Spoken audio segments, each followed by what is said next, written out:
How to compare different countries और state. हम अलग अलग कंट्री या स्टेट को कैसे कंपेयर करेंगे कि वो डेवलप है या वो अंडर डेवलप है।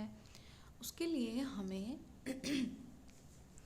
कोई पैरामीटर्स लगाने पड़ेंगे जिससे हम किसी कंट्री को या किसी स्टेट्स, जैसे हमारी कंट्री में अगर हम करना चाहें कि बिहार या फिर यूपी कौन सी डेवलप्ड है, तो किस बेसिस पे हम उनको डेवलप या अंडर डेवलप या डेवलपिंग मान रहे हैं।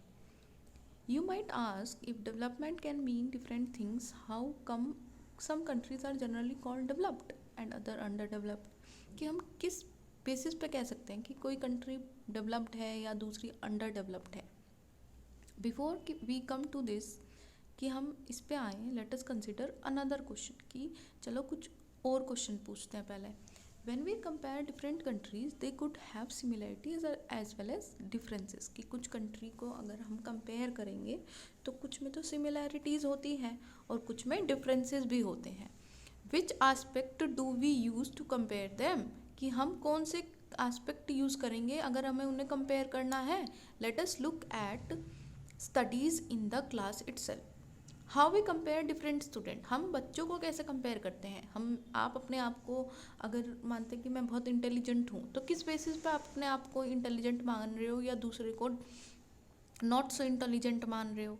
दे differ in their height, health, talent and interest. कि सबकी हाइट अलग है, सबकी हेल्थ अलग है, सबका टैलेंट अलग है, सबका इंटरेस्ट अलग है। The healthiest student may not be the most studious one. कि क्या पता जो बच्चा हेल्दीएस्ट है, हेल्दीएस्ट बच्चे मेनली क्या होते हैं जो स्पोर्ट्स वगैरह में होंगे आपकी क्लास में, और आप देखना वो ज़्यादा स्टडीज़ में ध्यान नहीं लगाते, वो स्पोर्ट्स में अच्छे होते हैं। The most intelligent student may not be the फ्रेंडलीस्ट one. आप उससे कुछ क्वेश्चन पूछना चाहे वो एटीट्यूड दिखाए अपना, ठीक है। तो इंटेलिजेंट स्टूडेंट वो फ्रेंडली नहीं होते। So how do we compare students. Students को हम कंपेयर कैसे करेंगे। The criteria we may use depend on the purpose of comparison. कि ये आइडिया हमारा कंपैरिजन के पर्पज़ से डिपेंड होगा। We use different criteria to you choose a sport team, a debate team, a music team और team to organise a picnic. अब अगर हमें एक स्पोर्ट टीम ढूंढनी है तो हम यहाँ ये थोड़ी नहीं देखेंगे कि कौन सबसे इंटेलिजेंट स्टूडेंट, हम ये देखेंगे कौन सा सबसे अच्छा खेलता है। डिबेट में भी एक कोई इंटेलिजेंट बच्चे की ज़रूरत नहीं होती। वो अच्छा होता है बच्चा जो याद जल्दी कर लेता है, जिसका स्पीकिंग अच्छी होती है, ठीक है। म्यूज़िक में जो अच्छा गाता है, जो पिकनिक में उसमें लीडरशिप क्वालिटी होनी चाहिए। Still for some reason, for some purpose we have to choose the criteria for the all round purpose of children in the class. How shall we do it? अब हमें एक criteria ऐसा निकालना पड़ेगा जिससे हम ऑल राउंड प्रोग्रेस जो है वो बच्चे की देख सकें क्लास में।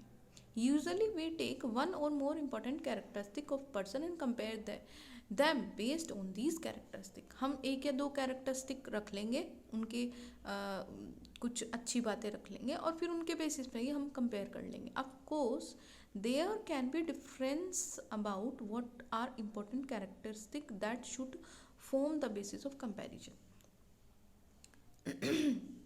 जैसे कि अब कुछ लोग कहेंगे नहीं ये कैरेक्टरिस्टिक्स तो गलत है। अगर मैं किसी बच्चे को आंकना चाहूँ तो मैं ये कह दूँगी कि वो बच्चा क्योंकि इंटेलिजेंट है तो वो अच्छा बच्चा है, ठीक है। वो बच्चा डिसिप्लिन्ड है तो वो अच्छा बच्चा है। लेकिन अलग अलग तरीके हो सकते हैं बच्चे को कंपेयर करने में, जैसे फ्रेंडलीनेस, स्पिरिट ऑफ कोऑपरेशन कैसा है, क्रिएटिविटी कितने हैं, मार्क्स सिक्योर्ड कितने करे हैं। तो ये सब अलग अलग कैरेक्टरिस्टिक्स होते हैं जिससे हम बच्चों को आंक सकते हैं, नाप सकते हैं। This is true of development too. अगर हम यही बच्चों के लिए रखेंगे तो ऐसा ही कुछ कहीं ना कहीं फॉर द कंट्री भी होता है। For comparing countries this income is considered to be one of the most important attribute. कि कंट्रीज़ को अगर कंपेयर कर रहे हो तो इनकम जो होता है वो कहीं ना कहीं सबसे मोस्ट इम्पॉर्टेंट होता है। जैसे हमारी सोसाइटी में मार्क्स सिक्योर्ड मोस्ट इम्पॉर्टेंट होता है, ठीक है। बच्चों को अगर आंकते हैं यहाँ पे क्या, अगर हम कंट्री को नापेंगे तो हम क्या रखेंगे, इनकम रखेंगे। Countries with higher income are more developed than countries with less income. जो कंट्री के पास ज़्यादा इनकम होगी वो ज़्यादा डेवलप होंगे रेदर दैन जो कंट्री के पास कम इनकम होगी। This is based on the understanding that more income means more of all things that human being need. मतलब ज़्यादा पैसा होना का मतलब क्या हो गया कि उस ह्यूमन बीइंग के पास और भी बहुत सारी चीज़ें ज़्यादा ही हैं। ठीक है, मतलब अगर मेरे पास औरों के कंपेयर में पैसे ज़्यादा हैं तो मैं एजुकेशन ज़्यादा ले पाऊँगी, स्टैंडर्ड ऑफ लिविंग मेरा अच्छा होगा, मैं शायद और भी चीज़ों में बहुत अच्छी होंगी। ठीक है, तो इसलिए इनकम को एक इम्पॉर्टेंट बेसिस माना गया है वाइल कंपेयरिंग डिफरेंट कंट्रीज। क्यों? क्योंकि अगर हमारे पास इनकम ज़्यादा होगी तो हमारे पास जो ह्यूमन की नीड फुलफिल करने के लिए चीज़ें हैं वो भी हम ज़्यादा कर ले पाएंगे। Whatever people like and they should have they will be able to get with greater income. जो भी उन्हें चाहिए, जो भी उन्हें ज़रूरत है, वो अपनी पैसों से वो खरीद सकते हैं। So greater income itself is consider to be one important goal. सबका यही गोल होता है ना हमारी सोसाइटी में कि पैसा कमा ले, पैसा कमा लेगा तो अल्टीमेटली उसके जो अदर गोल्स हैं वो भी फुलफिल वो कर सकता है। Now what is the income of country, कि एक कंट्री की इनकम कैसे कैलकुलेट करेंगे। Intuitively the income of country is the income of all the resident of the country. हम जीडीपी कैलकुलेट करते हैं कंट्री की, तो वो कैसे करेंगे, सब लोगों की, जितने भी हमारे देश में लोग रह रहे हैं उन सब के जितने पैसे हैं उन सबको ऐड कर दो, this will give total income of the country. तो इससे हमें पूरी कंट्री की इनकम पता चल जाएगी। However for comparing between countries total income is not such an useful measure. अब सिर्फ टोटल इनकम से हम नहीं पता कर सकते कि कंट्री डेवलप है या अंडर डेवलप है, since countries have different population. अब एक कंट्री की इनकम ज़्यादा आ रही है, क्यों? क्योंकि उसके लोग ज़्यादा कम है। दूसरी कंट्री की इनकम ज़्यादा आ रही है क्योंकि उसके लोग ज़्यादा हैं। तो ये सही बेसिस नहीं होगा। Comparing total income will not tell us what an average person is likely to earn, कि एक इंसान या एवरेज अगर हम निकालें तो वो कितना है।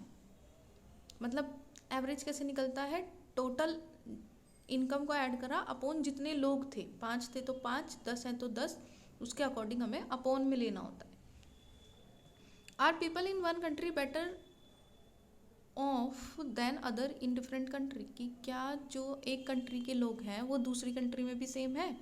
However we compare the average income which is the total income of country divided by its total population, कि हम क्या करेंगे, एवरेज इनकम निकाल लेंगे। उसका मतलब क्या होता है एवरेज इनकम का, total income of the country divide by total population. ये फॉर्मूला लिख लीजिए, क्योंकि ये हम लिख सकते हैं जब भी हमारे ऐसा क्वेश्चन आए तो हम लिख सकते हैं कि total income of the country divided by total population. The average income is also called पर कैपिटा इनकम। तो अगर आपको हमेशा ही पूछे ना कि अगर कंट्रीज को कंपेयर करना है तो क्या ज़रूरी होता है, तो लिखेंगे पर कैपिटा इनकम। पर कैपिटा मतलब पर पर्सन कितना इनकम आ रहा है। ठीक है, in world development report brought out by world bank this criteria used in classifying country. तो ये जो वर्ल्ड डेवलपमेंट रिपोर्ट जो कि कौन निकालता है, वर्ल्ड बैंक निकालता है, वो ये क्राइटेरिया रखता है कि पर capita income is the main characteristic of comparing different countries.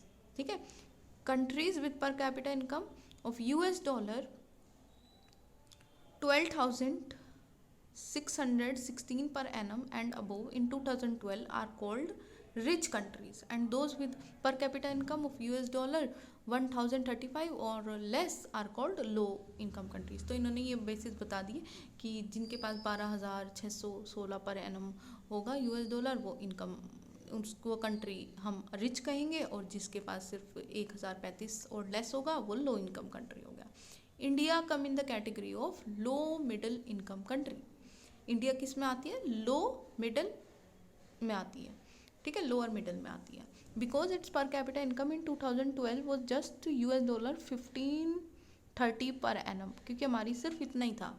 लेकिन अब क्या कहते हैं कि India is a fastest developing country. The rich countries including countries of Middle east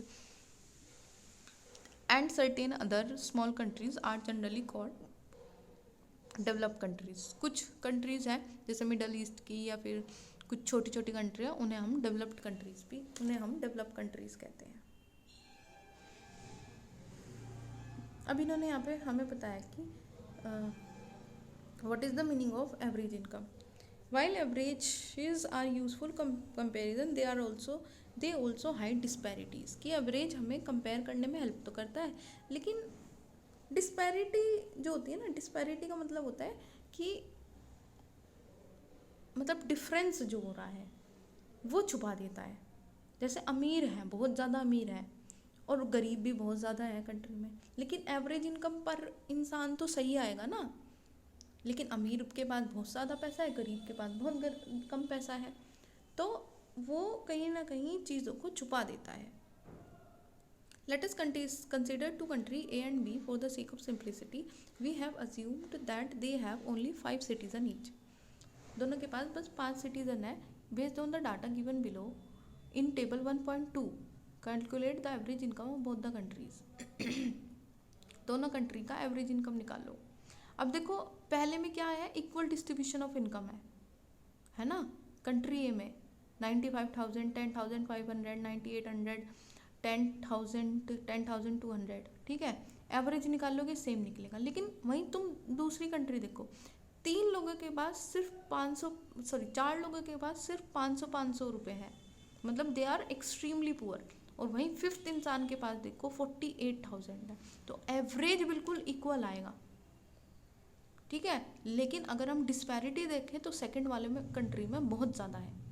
और ये एग्जांपल हम अपनी कंट्री का भी ले सकते हैं. अमीर बहुत ज़्यादा अमीर है और गरीब बहुत गरीब है, ठीक है. Will you be equally happy to live in both these countries? No. Are both equally developed? Perhaps some of us may like to live in country B if we are assume of being the 5th citizen. अगर हम 5th citizen हुए तो मैं चाहूँगी कि हाँ मेरे पास इतने रुपए हैं तो मैं इस कंट्री में, बी कंट्री में रहना चाहूँगी. But if it is a lottery that decide our citizenship number, then perhaps most of us will prefer to live in country A. कि अगर लॉटरी से पता चलेगा कि कौन सी कंट्री में रहोगे, तो कैसे पता होगे तुम कि मैं कंट्री ए में रहूँ? क्योंकि चांसेस क्या है कि चाहे मैं ए बन जाऊँ, 1 बन जाऊँ, 2 बन जाऊँ, 3 बन जाऊँ, 4 या 5, कुछ भी बन जाऊँ, मेरा क्या होगा, मेरा इक्वल इनकम होगा मोर और लेस, ठीक है. Even though both the countries have identical average income, country A is perhaps because it has more equitable income distribution. क्योंकि उसमें डिस्ट्रीब्यूशन ऑफ इनकम है वो इक्वल है. In this country people are neither very rich nor extremely poor. ना तो ज़्यादा बहुत अमीर, ना ही बहुत ज़्यादा गरीब. On the other hand most citizen country B are poor and 1% में एक्सट्रीमली रिच. कि बहुत ज़्यादा लोग तो बहुत रिच हैं और कुछ बहुत पुअर हैं. Hence while average income is useful for comparing, it does not tell how this income is distributed among people. कि एवरेज इनकम ये तो बता देगा कि कंपेयर करने में हेल्प तो कर देगा कंट्रीज़ को, लेकिन ये हमें इनकम किस तरीके से डिस्ट्रीब्यूटेड है वो नहीं बता पाएगा, ठीक है. तो अब आप ये भी देख सकते हैं, नीचे दिखा रखा है कार्टून कि नो रिच नो पुअर. तो 4 सीट है तो 5 आराम से बैठ गए क्योंकि डिस्ट्रीब्यूशन ऑफ इनकम इक्वल है. लेकिन वहीं देखो कंट्री बी जहाँ पे रिच और पुअर कंट्री में बहुत ज़्यादा डिफरेंस है, तो देखो एक ही इंसान 4 कुर्सी लेके बैठा है, ठीक है. और 4 इंसान को सिर्फ 2 ही सीट मिली है बैठने के लिए. अब आते हैं इनकम एंड अदर क्राइटेरिया पढ़ते हैं. When we look at individual aspiring and goal, we found that people not only think of better income but also have goals such as security, respect for other, equal treatment, freedom, etc. in mind. कि income is highly important, but people also seek other goals जैसे security, respect for other, equal treatment, freedom. ये सब भी हमारे दिमाग में रहते हैं. Similarly, when we think of nation or region, we may beside national या पर कैपिटा इनकम या average income think of other equally important attribute. हमें और सारे जो कैरेक्टरिस्टिक्स हैं उन सबको भी मद्देनज़र रखना होगा while we comparing different country or state. What could these attribute be? क्या क्या हो सकते हैं ये एट्रीब्यूट? देखो, let us examine this through an example. क्या दे रखा है? Table 1.3 give the per capita income Maharashtra, Kerala and Bihar. अलग अलग स्टेट का पर कैपिटा इनकम दे रखा है। Actually these figure are of per capita net state domestic product at current price of 2012 and 13।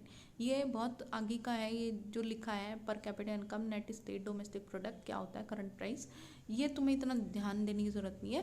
पर क्या दे रखा है? Let us ignore what this complicated term extremely means, कि इसका मतलब क्या है ये ज़रूरी नहीं है। रफली we can take it to be the per capita income the state. ये पर कैपिटा स्टेट का है। We find that of the three Maharashtra has the highest per capita income. देखो per capita income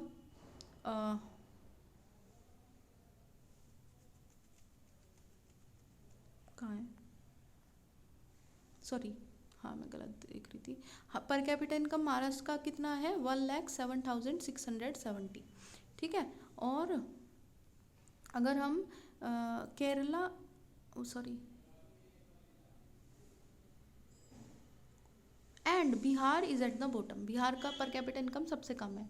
this mean that on an average person in Maharashtra earn 1,07,670 in 1 year, whereas on an average a person in Bihar would earn only around 28,774. So if a per capita income were to be used as a measure of development, Maharashtra will be considered the most developed and Bihar the least developed state of the three. हमें क्या लगेगा? महाराष्ट्र सबसे ऊपर है और बिहार सबसे नीचे है। Now let us look at the criteria other data pertaining to these states. अब देखो, अगर आप बात करें इन्फेंट मोर्टिलिटी रेट की, इन्फेंट मोर्टिलिटी रेट की डेफिनेशन भी लिख रखी है कि एक साल में कितने बच्चे मर रहे हैं, 100 बच्चों पे कितने बच्चे मर रहे हैं एक साल में। अगर 100 बच्चे जन्म लिया है 100 बच्चों ने, तो उनमें से कितने मर रहे हैं। ठीक है। अब लिटरेसी रेट क्या होता है कि कितने लोग 7 या अबोव एज ग्रुप के हैं, वो कितने पढ़े लिखे हैं। ठीक है। नेट अटेंडेंस रेशियो क्या होता है कि 14 से 15 ईयर के बच्चे कितने स्कूलिंग कर रहे हैं। ठीक है। इन्फेंट मोर्टिलिटी रेट जो होता है वो 1000 बच्चे ने अगर जन्म लिया है तो कितने बच्चे जिंदा हैं। अब देखो महाराष्ट्र में कितने मर रहे हैं? 25 इन्फेंट मोर्टिलिटी रेट में।